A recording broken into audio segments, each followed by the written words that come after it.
రాష్ట్రంలో కూటమి ప్రభుత్వం పనితీరు చాలా అద్భుతంగా ఉందని, ఇచ్చిన ప్రతి హామీ నెరవేరుస్తామని భారతీయ జనతా పార్టీ రాష్ట్ర అధికార ప్రతినిధి భానుప్రకాష్ రెడ్డి అన్నారు. అభివృద్ధి అంటే బీజేపీ అని, అవినీతి అంటే వైసీపీ అని తెలిపారు.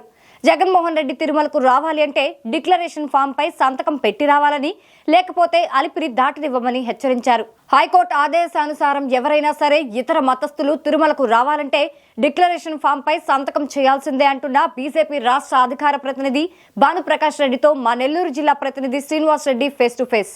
రాష్ట్రంలో కూటమి ప్రభుత్వం ఏర్పడి 3 నెలలు దాటినప్పటికీ ఎలాంటి అభివృద్ధి జరగలేదని, సూపర్ 6 అనే అబద్ధపు పథకాలతో కూటమి ప్రభుత్వం అధికారంలోకి వచ్చిందని చెప్పి సాక్షాత్ జగన్మోహన్ రెడ్డి ఇతర ముఖ్య నాయకులు కూడా ఆరోపిస్తున్నారు. దీనిపై ఇప్పుడు మనతో మాట్లాడడానికి భారతీయ జనతా పార్టీ రాష్ట్ర అధికార ప్రతినిధి భానుప్రకాష్ రెడ్డి గారు మనం వస్తున్నారు. సార్ చెప్పండి, కూటమి ప్రభుత్వం అధికారంలోకి వచ్చి 100 రోజులు దాటినప్పటికీ ఒక్క పథకం కూడా అమలు చేయలేదని చెప్పి తీవ్రంగా విమర్శిస్తున్నారు వైసీపీ నాయకులు. మీరేమంటారు సార్? ధృతరాష్ట్ర పాలన జగన్మోహన్ రెడ్డిది.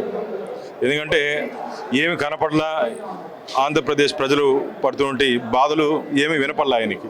ఈరోజు మేము వచ్చినటువంటి 100 రోజులు పూర్తి చేసుకున్న సందర్భంలో మేము ఇచ్చినటువంటి ప్రతి హామీని మేము నిలబెట్టుకున్నాం. 1వ తేదీ లోపల అందరికీ పెన్షన్లు అందుతున్నాయి. అందరికీ మేము ఇచ్చినటువంటి హామీలన్నీ మేము నెరవేరుస్తున్నాం. మొన్న విజయవాడలో జరిగినటువంటి వరదల్లో ఏ విధంగా ప్రజలను ఆదుకున్నాము, ఏ విధంగా ప్రజల మధ్యన ఉన్నామో ఒకసారి జగన్మోహన్ రెడ్డి గారు తెలుసుకోవాలి. ఆయన మారిగా మొత్తం షామేని వేసుకొని వరద బాధితుల్ని పరిశీలించినటువంటి పరిస్థితి మా ఎన్డీఏకి లేదు. ప్రజలతో పాటు వరదల్లో మేము ఉండి వారికి సహాయ సహకారాలు అందించాం.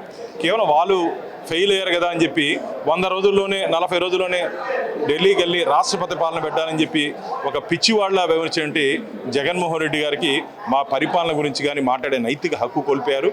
అందుకనే వారికి ప్రతిపక్ష స్థానం కూడా ఆంధ్రప్రదేశ్ రాష్ట్ర ప్రజలు ఇవ్వలేదు. కేవలం 11 స్థానాలకే వారిని పరిమితం చేశారు. ఇంకా బుద్ధి రాకుండా, సిగ్గు లేకుండా మా పరిపాలన మీద, వికసిత ఆంధ్రప్రదేశ్ మీద మేము ఫోకస్ చేసి పనిచేస్తూ ఉంటే మా మీద విమర్శలు చేస్తున్నారు. ఇది జగన్మోహన్ రెడ్డి అండ్ కంపెనీకి మంచిది కాదు. ఆ జగన్మోహన్ రెడ్డి అండ్ కంపెనీని ఈరోజు ఆంధ్రప్రదేశ్ ప్రజలు 420 బ్యాచ్గా పిలుస్తున్నారు. ఎందుకంటే మొత్తం అవినీతిమయంతో ఆంధ్రప్రదేశ్ని కొల్లగొట్టుకున్నారు. ల్యాండు, శాండు, మైను, వైను సాకుతో ఆఖరికి వెంకటేశ్వర స్వామిని కూడా వదలకుండా అక్కడ కూడా ఈ నకిలీ నెయ్యిని సరఫరా చేసి స్వామివారి పవిత్రతని దెబ్బతీశారని చెప్పి ఆంధ్రప్రదేశ్ ప్రజలతో పాటు శ్రీవారి భక్తులు అందరూ జగన్మోహన్ రెడ్డి మీద కోపంతో ఉన్నారు. కాబట్టి మేమైతే ఖచ్చితంగా చెప్తున్నాం, రాబో రోజుల్లో ఇప్పటికీ సూపర్ 6 కాదు, ఇంకా అనేక సంక్షేమ పథకాలను ప్రజల్లోకి తీసుకొని వెళ్ళి ప్రజల కష్టాలు, ప్రజల ఇష్టాలు తెలుసుకొని పనిచేసే ప్రభుత్వం మాది. అభివృద్ధికి కేర్ ఆఫ్ అడ్రస్ ఎన్డీఏ, అవినీతికి కేర్ ఆఫ్ అడ్రస్ వైసీపీగా మేము భావిస్తున్నాం. సార్, అయితే ఇటీవల వచ్చిన వరదల వల్ల ఏదైతే మనం రాజధాని చెప్పుకుంటున్నామో అమరావతి పూర్తిగా మునిగిపోయిందని, అక్కడ కన్స్ట్రక్షన్ పనికిరాదు కాబట్టి ఆ టాపిక్ని డైవర్ట్ చేయడానికే ఇక బాబు గారు డైవర్షన్ పాలిటిక్స్ ప్లే చేస్తున్నారు అంటున్నారు. ఎక్కడ మునిగిపోయింది, ఏం మునిగిపోయింది జగన్మోహన్ రెడ్డి? నువ్వు మునిగిపోయినావు, నువ్వు నీ టీము అవినీతిలో మునిగిపోయి నీ కళ్ళు కనపడతాయి కదా. సాక్ష్యాధారాలతో పాటు మీ సాక్షులు తప్ప దేంట్లో కనపడలేదు. మీదంతా బాగుంది, అమరావతి అంతా బాగుంది. మళ్ళీ చెప్తున్నాం, అమరావతి ఒకటే రాజధాని, ఒకే రాజధాని. అమరావతి రాజధాని పునర్నిర్మాణం కోసం 5 సంవత్సరాలు దాన్ని నిలిపేశారు.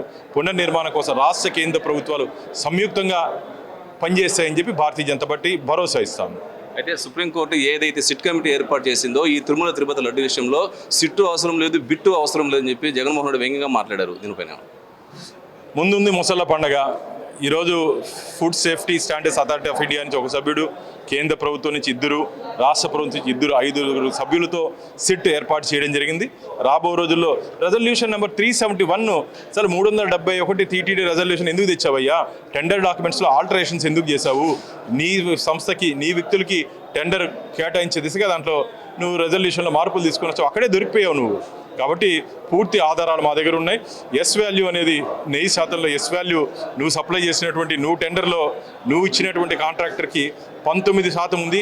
ఇప్పుడు మేము సప్లై చేస్తున్నటువంటి నందిని గీకి 97% ఉంది. దాంట్లోనే వ్యత్యాసం తెలిసిపోలేదా జగన్మోహన్ రెడ్డి? కాబట్టి సిటీ దగ్గర రాబో రోజుల్లో పూర్తి ఆధారాలు తిరుమల తిరుపతి దేవస్థానం మేము అందించేదానికి సిద్ధంగా ఉన్నాం. ఖచ్చితంగా తప్పు చేసిన వాడు తప్పించుకునే అవకాశం లేదు. దీని వెనకాల ఉన్నటువంటి పాత్రదారులు, సూత్రధారులు, లబ్ధిదారులు ఎవరెవరు కమిషన్ కోసం ప్రయత్నం చేస్తారో అందరినీ శ్రీవారి ముందు, అలాగే చట్టం ముందు నిలబెట్టే రోజులు దగ్గరలోనే ఉన్నాయి. ఒక మాజీ ముఖ్యమంత్రిని తిరుమలకు రావాలంటే ఇట్లా డిక్లరేషన్ ఫామ్ మీద సంతకం చేయమంటే చాలా అన్యాయం అని చెప్పి జగన్మోహన్ రెడ్డి అంటున్నారు.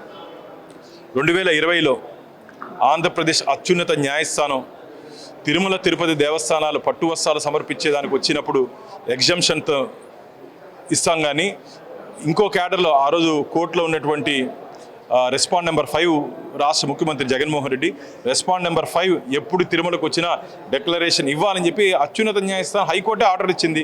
ఇంక నీకేం స్పెషలా? ఎస్, మా సాంప్రదాయం సొంతంగా పెట్టి రావాలి, ఇష్టం లేకపోతే గుమ్మని నువ్వు కూర్చో మీ ఇంట్లో, అంతేగాని ఇక్కడికి వచ్చి డిక్లరేషన్ ఇచ్చి ఫోటోషూట్ కార్యక్రమం రావాలంటే మాత్రం ఎట్టి పరిస్థితులు మళ్ళీ చెప్తున్నా అలిపిరి దాటి నేను ఒక అడుగు కూడా ముందుకు పెట్టనివ్వు అని చెప్పి భారతీయ జనతా పార్టీ హెచ్చరిస్తాను. ఇటీవల కాలంలో వైసీపీ నుండి చాలా మంది రాజ్యసభ సభ్యులు ఇటు టీడీపీలో పోతున్నారు, అంటే ప్యాకేజ్ కోసం వెళ్తున్నారని చెప్పి వైసీపీ ఆరోపిస్తూ ఉంది. మీరేమో నీ మారిగా ప్యాకేజీ స్టారు మా ఎన్డీఏ కూటమిలు లేరు, నీ వల్ల నష్టపోయి నీ వల్ల ఇబ్బంది పడి ప్రజల దగ్గర కూడా పోలేనిటువంటి ప్రజాప్రతినిధులు నీ దగ్గర ఉన్నారు. ఈరోజు మాకు ఎన్డీఏ కూటమి ప్రజల కోసం, ప్రజల సంక్షేమం కోసం పనిచేస్తూ ఉంది. కాబట్టి ఎన్డీఏ కూటమి తెలుగుదేశం, జనసేన, భారతీయ జనతా పార్టీ వైపు వైసీపీ నాయకులు అందరూ చూస్తున్నారు. ఇంకా మేము గేట్లు ఎత్తలేదు ఎక్కడ, మేము కానీ గేట్లు ఎత్తే వైసీపీ ఖాళీ, జగన్మోహన్ రెడ్డి ఒంటరిగా మిగిలిపోతాడు.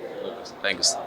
ఇది పరిస్థితి. ఏదేమైనా కానీ రాష్ట్రంలో మాత్రము గతంలో 2019 నుంచి 24 వరకు రాక్షస పాలన కొనసాగిందని చెప్పి ఇప్పుడు అద్భుతమైన పరిపాలన కొనసాగుతుందని, అభివృద్ధి అంటే బీజేపీ అని, అదేవిధంగా అవినీతి అంటే వైసీపీ అని చెప్పి భానుప్రకాష్ రెడ్డి మనతో మాట్లాడుతుంది. అదేవిధంగా హైకోర్టు ఇచ్చిన ఈ యొక్క తీర్పు ప్రకారం ఎవరైనా కానీ ఇతర కులస్తులు తిరుమలకు రావాలంటే ఖచ్చితంగా డిక్లరేషన్ ఫామ్ మీద సంతకం చేసి తిరుమలకు రావాలని, అలిపిరి దాటి ఒక అడుగు కూడా పైకి ఎక్కే సమస్య లేదని మేము అడ్డగిస్తామని చెప్పి బీజేపీ నాయకులు మనకు చెప్పడం జరిగింది. కెమెరామెన్ సునీల్తో శ్రీనివాసరెడ్డి, మెగా 9, నెల్లూరు జిల్లా.